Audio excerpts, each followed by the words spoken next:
Hello and welcome to the latest episode of Weekend Winners in association with BetVictor as we look ahead to the pick of the action from Ascot, including the Group 1 at King George, as well as the York Stakes on the Knavesmire, being joined back in the studio by Declan Rix and Sam Boswell. Dec, no 66-1 winner. Your form's fallen off a cliff. What's going on? Yeah, we've reverted to type, haven't we?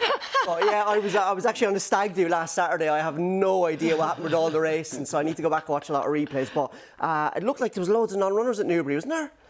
As far as I'm aware. Yeah, I was like kind of ruined the race, and so I watched a little bit here and there, but I have no idea. But yeah, we've reverted to type basically. Yeah, like you say, the weather that was hitting the tracks last week didn't exactly help us. We had the blend of action and market raising as well, didn't we? But I can barely remember what happened this morning, so let alone last week. So we moved swiftly on, Sam, as always. I can tell you that King's Gamble was a rather annoying crossbar hit for me. 20s into 4-1, and then to make matters worse, I'd backed to anti-post to go and win the Clipper race at York.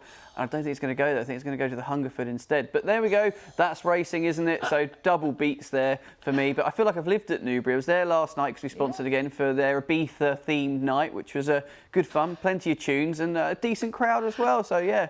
Sam said he had some glow sticks. I thought he was going to bring him in and do a little rave with us. Yeah. I know, you're looking very fresh after an Ibiza night. Well, it was all over by 10:30 thanks to the music regulations. So that was the perfect time to get to bed and study up for this weekend's racing. All of us saving Gracie's curfews, really, aren't they? Now that we're getting to our age, it's all a blessing in disguise. Yes. Right, before we get stuck into the action properly, a reminder as ever to please do gamble responsibly. Our tips are not guaranteed to win, but we will still do our best to point you in the right direction.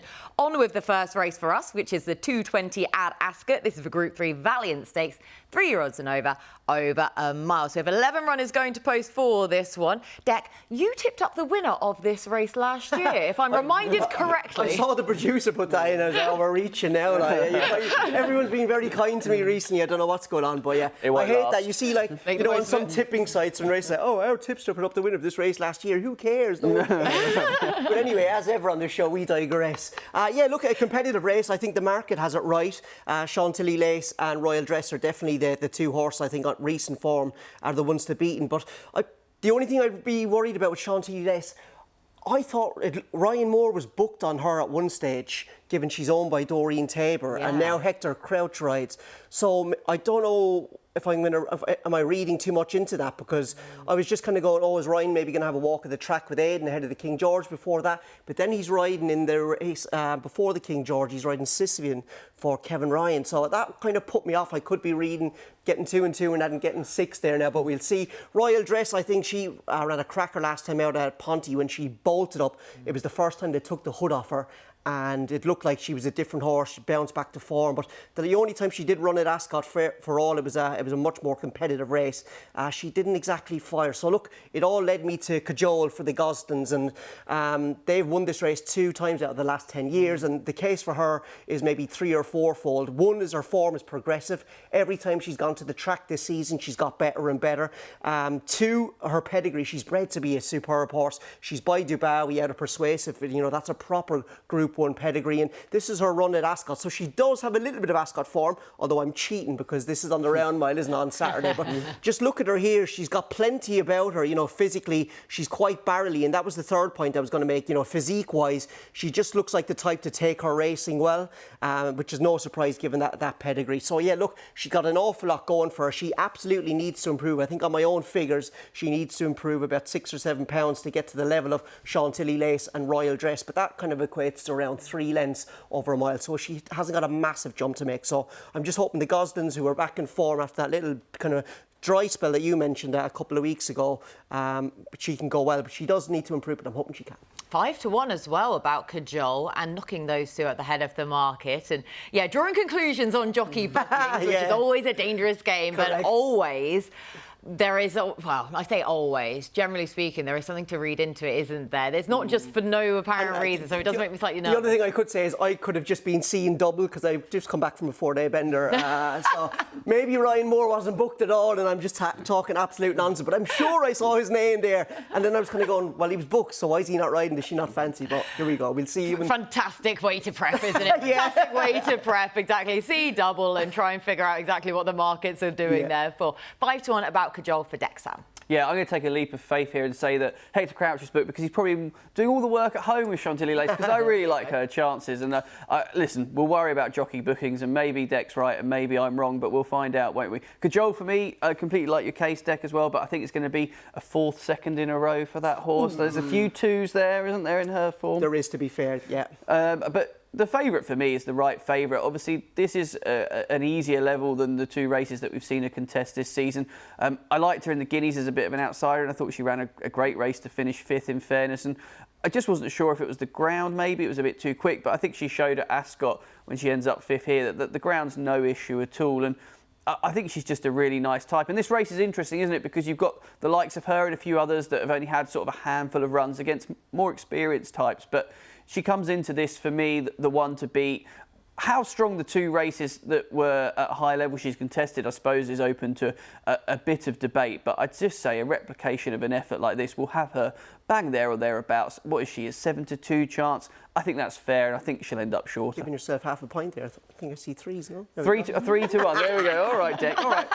That's what you get for saying about my horse coming second. Yeah, I know. There you go. He was on it straight away before the betting graphic even came back up. But yeah, Chantilly Lace at 3-1 heading the way. Kate makes her point. I don't know who she's going to put up, but I think 3-year-olds have got a good record in the race as well. I think they've won 5 of the last 10. And I'm hoping that's going to be the case again this time around. There we go. As well. Having to abandon one of my favourite horses, Royal Dress. I always talk about the Holy Trinity, and she possesses exactly that. But I'm going to leave her to one side.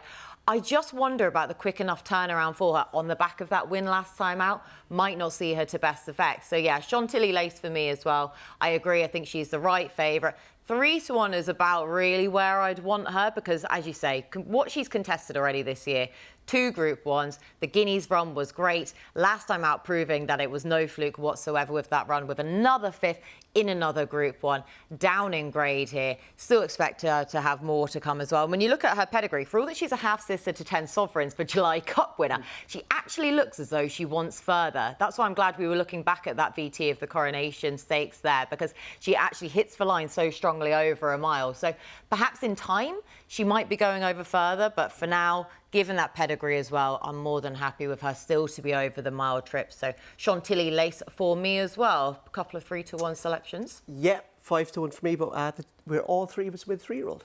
There you go, then, yeah, taking on poor old Royal Dress. So you know what happens now, Royal Dress Bolt. Yeah, exactly the way, isn't it? And Sam, something we forgot to mention at the top of the show, BetVictor have an offer this weekend. Yeah, obviously it's a big weekend of racing. King George, fantastic race, which we're going to touch on. And if you bet £10 on that, if you're a new customer, you're going to get a bet through the card, £5 for every other race, and a £10 bonus for the casino as well. So something to get stuck into there. Best of luck. Terms and conditions do apply as ever with these things, and you can find them all on the BetVictor website. There you go. Then make sure to head to the BetVictor website to take advantage of that offer. Now we're going to leave Ascot there and head north to York for the 240, the Group 2 York Stakes. This is for the 3-year-olds and over 10 furlongs. Now, a race that was used as the stepping stone for the Juddmonte International. We do have a small but select field to go to post for this one, Deck. 10 to 11 favourite at the head of the market. Yeah, it's a good little race, this. And I think, you know, you like to see all races run at a good even gallop where the best horse wins, as my bank card falls out of my pocket.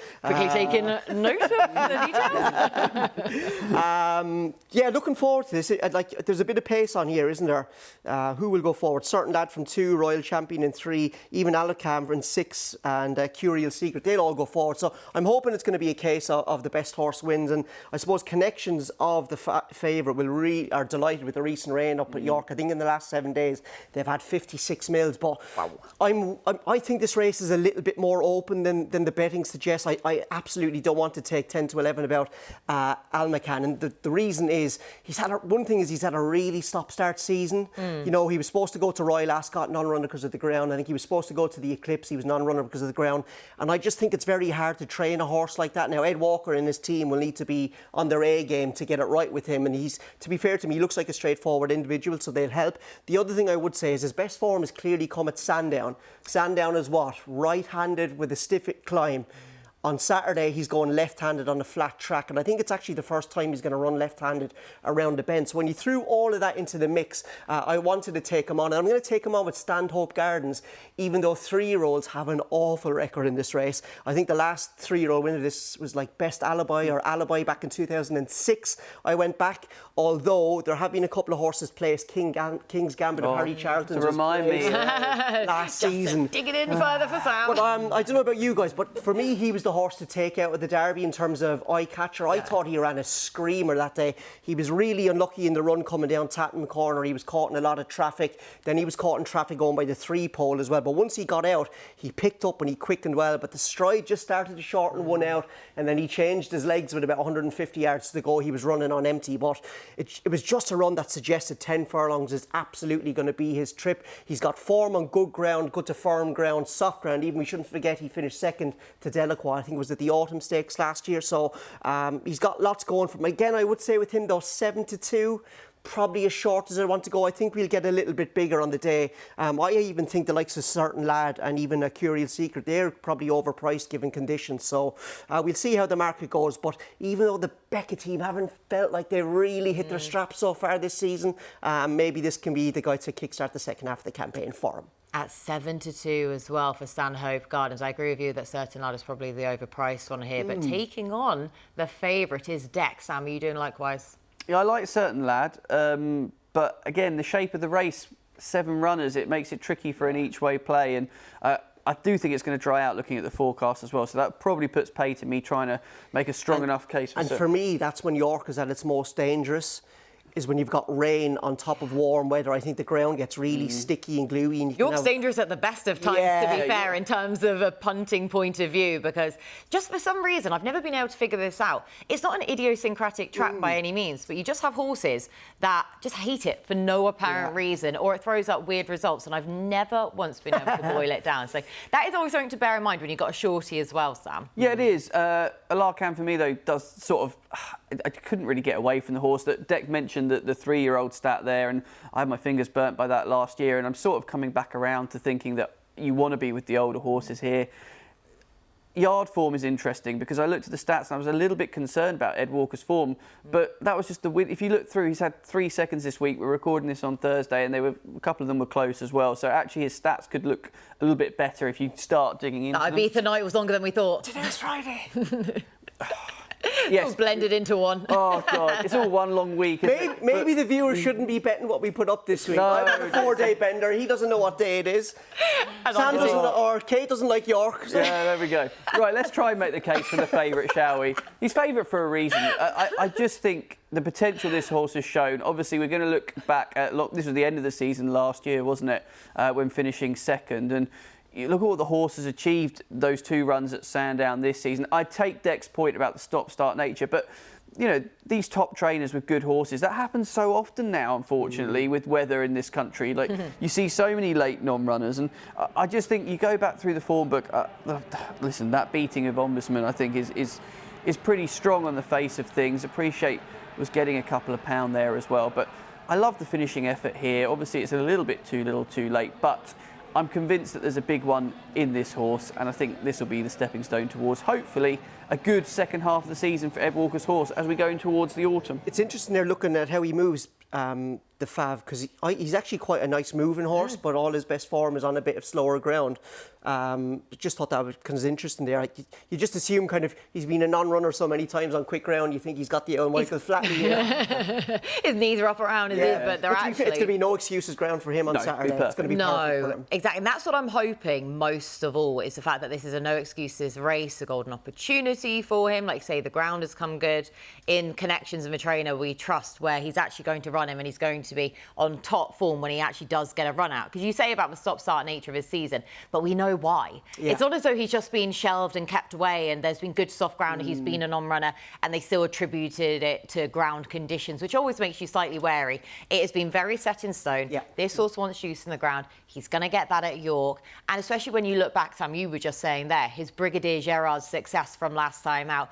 Of course, everyone's going to look, he's beaten Ombudsman. Yeah. Yes, Ombudsman had to give weight away. We knew that Al McCann was sharper than Ombudsman for that contest. But even so, the form still stacks up with a second. Not necessarily with the third, but we will pick and choose our form lines where we want. And I'm pleased that we look back at that pre-dollar success as well. He was a big price for that. He was sent off at 14-1, only to be beaten ahead by JRB, who, as we know, had a great season last year. And when you look back through the form of that, we also had Anmart, who I love, who was back in 5th. And then we had My Prospero, who finished 7th and last, with conditions to suit him on that occasion as well. So his form, it's not even just from last time out, the Brigadier Gerard.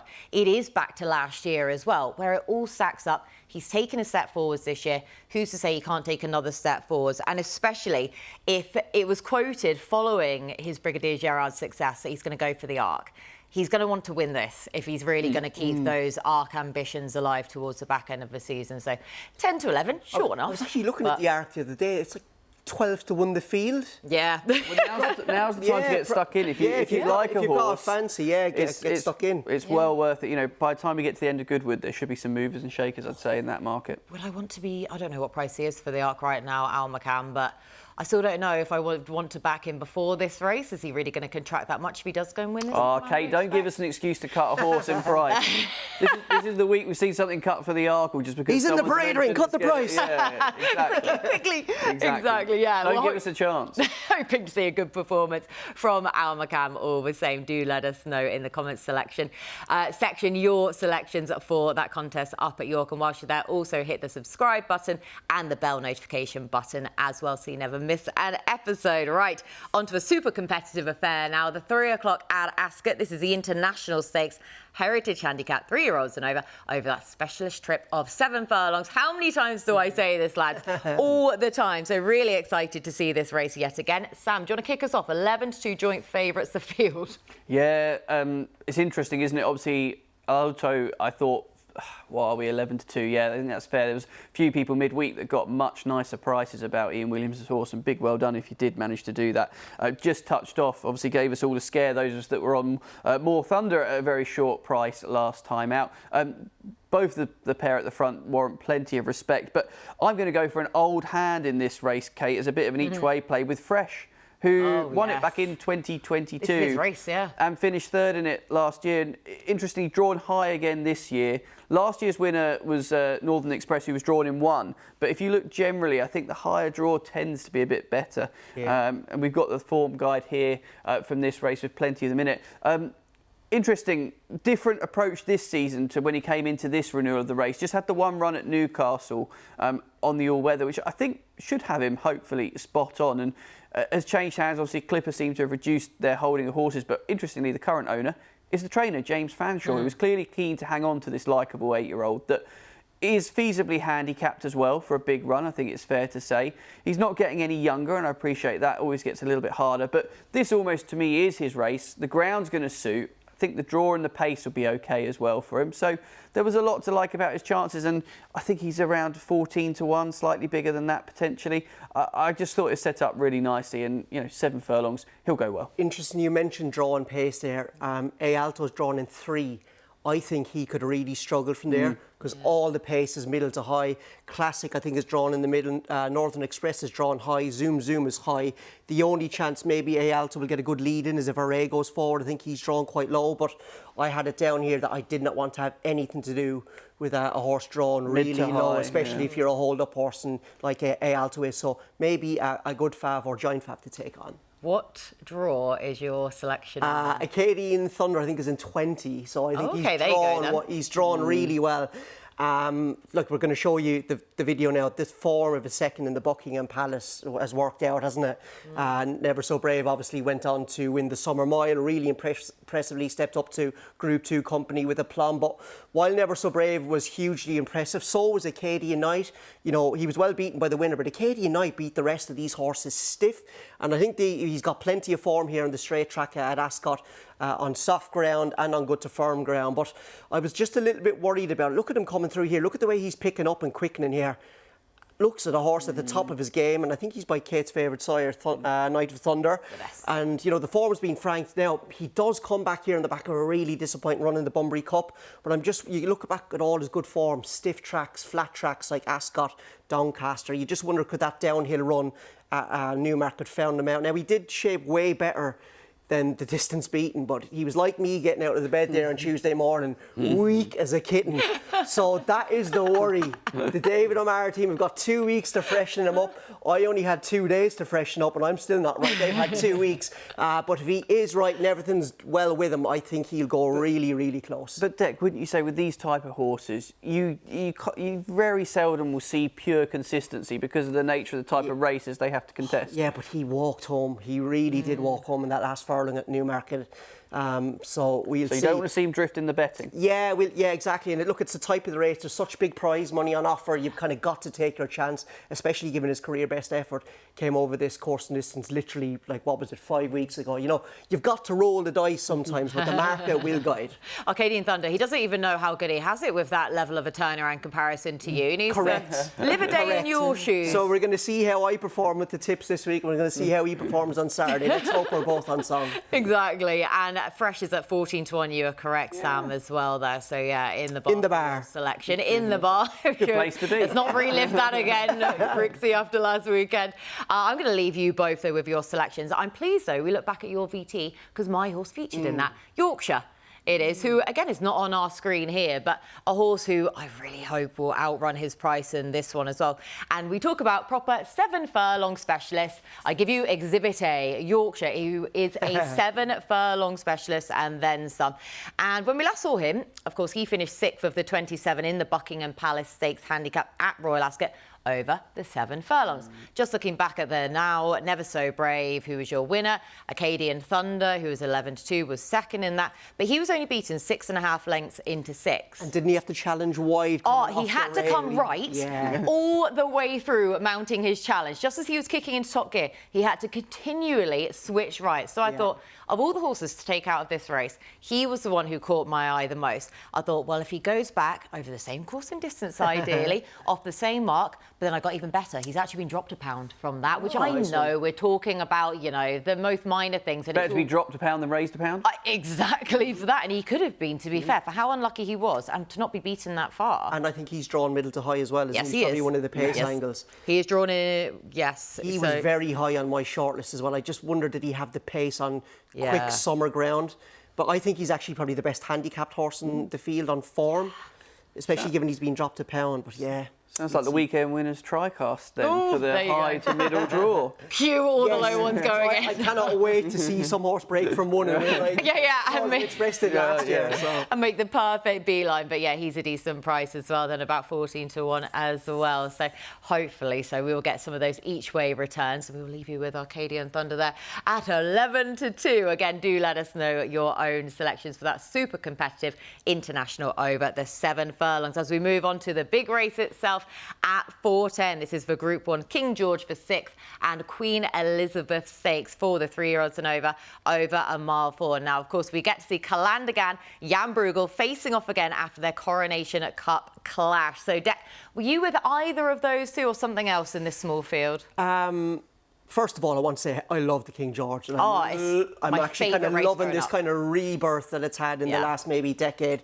You know, I think the greatest flat race I've ever seen live was the day Enable beat Crystal Ocean. Wow, I think, was it Valgus back in 3rd as well? What a race. Even though I backed Crystal Ocean that day, I felt like I was the only man in the stand shouting and roaring for him. Everyone clapped Crystal Ocean back in that day as well. It's really rare you see that he came back in and got just as big a cheer as the winner. He was a proper horse, as was Poet's Word. I think the fellow, did he beat him the year before as well? He was the one who got in between Enable's wins, wasn't he? Yeah. So loving this rebirth. And we've got a proper horse in Calandagan leading the market, don't we?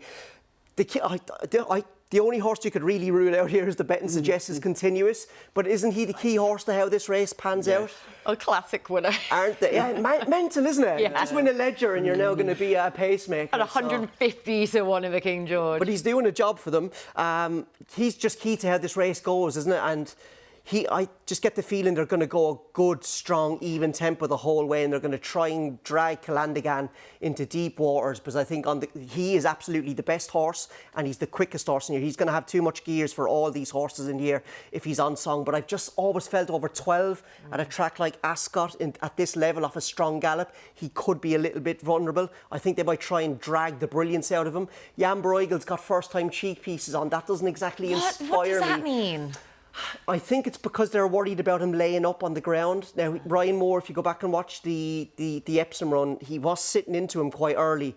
But to be fair to him, I don't think Epsom, the size of him, would ever be his track either. No. He'd be much better suited to Ascot, the more galloping nature. Calpan, I was really disappointed with how she hit the line last time out behind Whirling the Pretty Polly. Maybe she needed the run, or maybe she was feeling the ground. So, look, it all led me to a 7-year-old, a bloody 7-year-old in Rebels Romance. I just thought he was probably the value bet. Now, if I've called the race right, I just think he's a sporting play against the likes of Calandagan on the ground. But look at this, he's such a commendable horse. You know, I think the Charlie Appleby say after this, he's got a picture of Rebels Romance beside his locker at home. So I don't know, was he on a wind-up? But either way, he was trying to tell us how much he loved the horse, and how couldn't you? But look how he was in front early here. He was in front way too soon. You know, I suspect William Buick would have loved the lead, but look, still gallops out. This form has been boosted since, with the second horse winning subsequently, I think just last weekend, although that was over a further trip. And, you know, Ghost Rider back in third, you know, good solid Group 1 horse last season. I think he stayed the trip quite well. So look, he's going to love the ground. He's probably going to stay this trip better than most of its run at a strong gallop. And, you know, the other thing is we've got a home jockey in William Buick, you know, Calandagan, Mikel Barcelona, not his home track. So, look, I thought he was a sporting play at the prices for all. Calandagan is absolutely that horse who's got that bit of brilliance. I wouldn't be surprised if Charlie Appleby did have a photo of him on his bedside locker, and William Buick calls him his best mate. If he had earned me nearly £11 million, he would also be on my bedside locker. Yes. Yes. For sure, yeah, at 11-2 in here for the 7-year-old Rebels Romance. But Sam, we've got a small field to go at. It is fascinating, though, tactically. It's interesting, and Ascot deserve a lot of praise, I think, for trying to rebuild the race a little bit and really give it the kudos it deserves. Obviously, they put the prize money up. The only thing we really lack, I suppose, is I'd love to have seen a 3-year-old in here. Lambourne would have been really intriguing runner into the race, and the clash of generations. But we do have a clash of 2 really good horses at the top of the betting, and as you can see at the moment, we can't split them. Calandagan, for me, I know he went to France and obviously got the 1 back in front of his name. Do you just wonder, a little bit soft, maybe? Is that unfair? No, that win? Oh, it was a soft. He's the new Al-Azi, this guy. Okay. Same, because remember Al-Azi, he was beaten by Pile Driver in the Coronation Stakes. Was it Coronation? No, Coronation Cup. Yeah. And just the same. I just think that trip on softish ground stretched him, and I think it was the same with Calandagan. He's got a good attitude. I just can't warm to him. I don't know what it is, but I appreciate he went back to France. What have you ever done? Well, not as much as Calandagan. But I just felt like Jan Bruegel has a bit more to offer. Now, you're going to all panic about the cheek pieces, and I understand why. When you dig through the stats, that's not a positive. But I want to take it in isolation, and I think the fact that they've come up with the plan to do this, there must be some fair reasoning behind it. I was a bit intrigued that they didn't try it at Epsom, if I'm completely honest with you, because you'd have thought a track like that you might have needed a bit of assistance. But you know, he's a really, really good horse, isn't he? You look at what he's achieved, and he's still quite lightly raced in the frame of comparison to the co-favourite and the others in here. So there could yet be more to come. And I think he's really tough, and I love that about a horse. I think it's so admirable at the top level. Tough horses that can battle and grind. There's not enough of them. It's a rare quality. And I just felt at 7-4, if I had to have a strong feeling in the race, I lent on him. I like Rebels Romance as well, but I kind of, at the front pair in the betting, I was more drawn to Jan Bruegel to go and get yet another win. Only beaten once in his career to date. Yeah, that's the thing. It's only that beat. But I mean, it was a disappointing effort all the same. Where he had that ungainly head carriage himself. I think he needed the run so bad. Yeah. There was the head carriage to boot with going with that. So that's why... That's what happens. It's often when I go for a run with my belly, I can't breathe. The head carriage is away off. I'm doing anything to get some air into the lungs. We need to put continuous in front of you, Deck. Maybe give you something to chase. Absolutely. Tuesday Ledger winner. It's interesting that he's in the same colours as Los Angeles, because I could see a similar type scenario race and maybe similar type run, because you just got the feeling that Los Angeles in the Prince of Wales is chasing Continuous, which is always in top gear and it's late.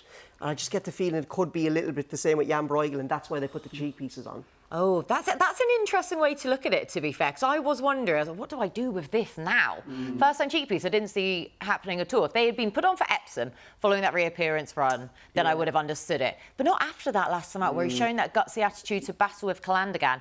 That's probably a good way to look at it. Yeah, it'd be interesting if kind of members of the esteemed media can have a chat with Aidan pre-race and just get their thinking behind that. Because look, if a man as brilliant as Aidan O'Brien is putting them on, probably with the help of Ryan Moore as well, I'd love to hear what their story is. I know, I would love to know that as well, because just every time I came back to this race, I formed a new opinion on it. Yeah. Because Calandagan, I think he's the most talented horse in the race. Yeah. Does he actually want to put it all in, though? I still don't think so. I know, Deck, you are going to be a staunch defender of him.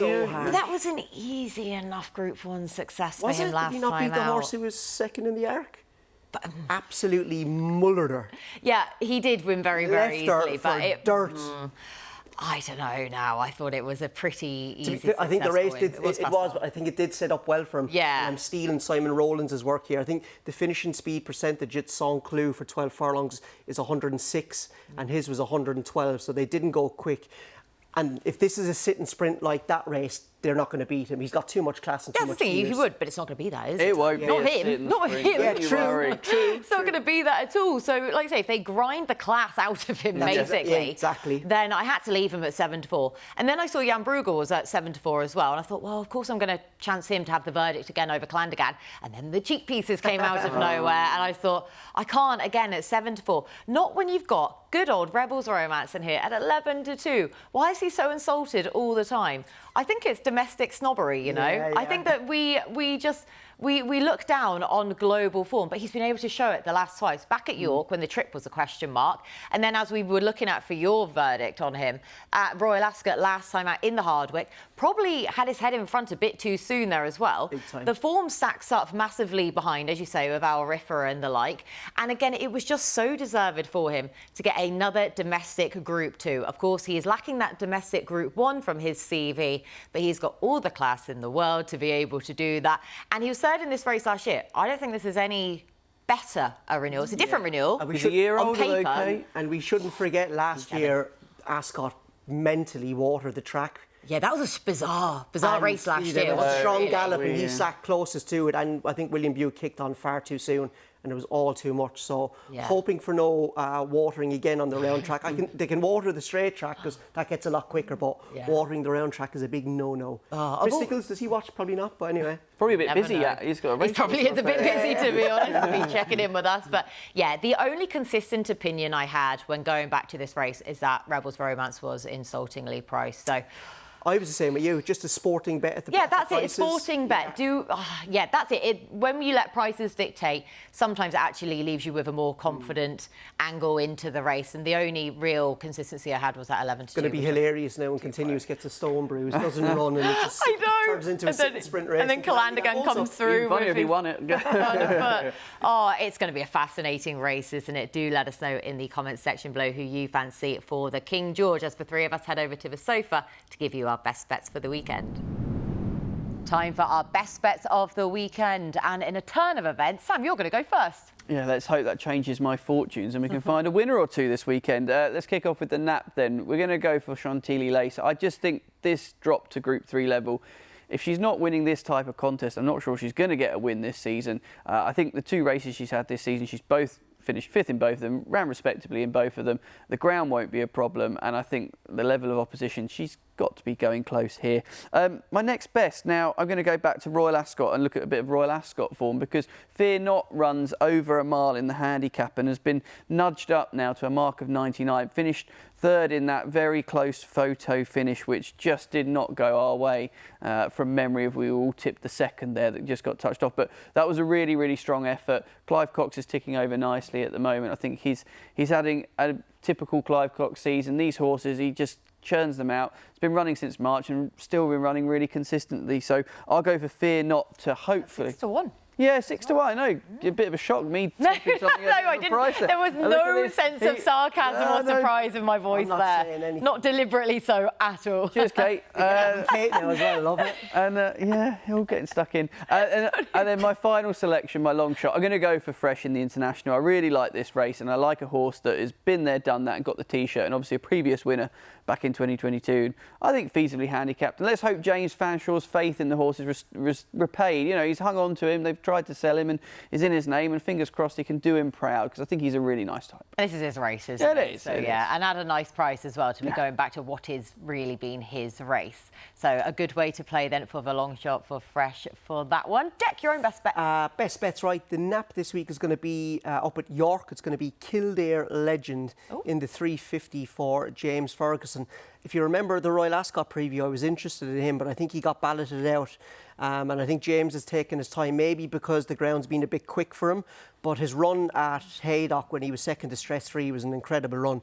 Just looks like a progressive horse. Has got early pace, will put himself into a good position. And I think that was the same day, a strange one over the same course and distance. And the time and sectional stood up very well to what she did. So he'll do for me is the NAP. And then the next best is going to be Acadian Thunder in the International. Like we said in the show, his career best came over this course and distance at Royal Ascot. That form heavily franked by Never So Brave, stepping up to Group 2 company. He beat the third absolutely stiff. So as long as he's over that poor run in the Bunbury Cup, which I am worried about, so keep an eye on the market. I think he's an absolute form chance. He will go close if he's in similar form. Then at long shot, we're going to stick to Ascot. We're going to go for a Bermuda Longtail in the Valiant. Now, don't see an awful lot of pace in the race. And she can go forward. I think she's kind of like a high cruising galloper. I could see Oisin Murphy going nice forward, getting a nice run through on her. She's absolutely overpriced on ability given what she's done so far.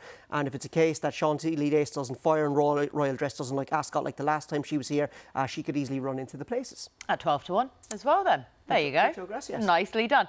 I'm also going to York for my NAP, which always makes me slightly wary. We were just discussing that. It was switch over from the Sky Pad to get to the sofa, weren't we?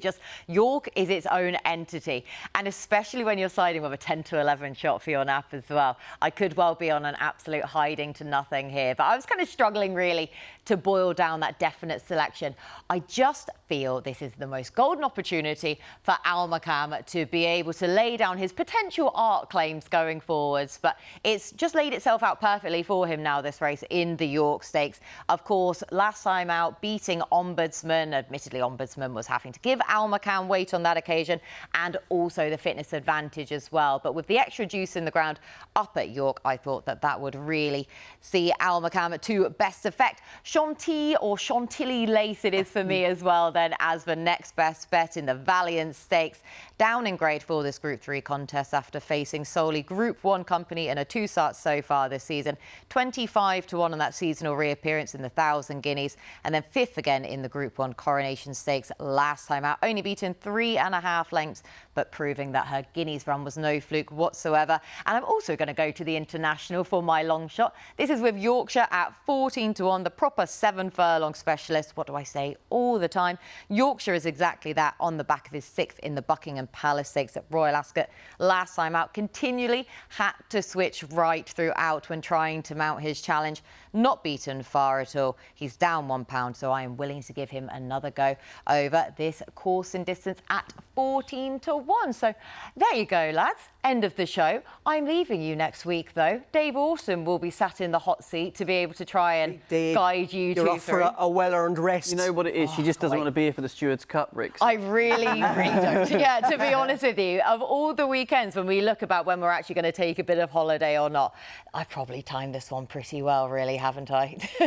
Well, I will wish you two best of luck. I'm still not over that Stewards' Cup where I put up Rumstar about 2 years ago, and he unseated coming out of the stalls, and look at him now, he can't stop winning. No, exactly. Proper group performer good now call. as well. Enjoy your break. Yeah. I will still be watching, though, I'm sure. No, you won't. From the Sun Lounger. I know. I can't even lie, can I? If you're going to lie, at least lie behind our back. Look after Dave, though, please. The pair of you two. Hopefully he will keep the pair of you two in line. Best of luck with your bets this week. And best of luck to you as well with your bets this weekend. A big thank you to you for watching. Dave Orton in this seat next week to guide you through the Saturday of Goodwood.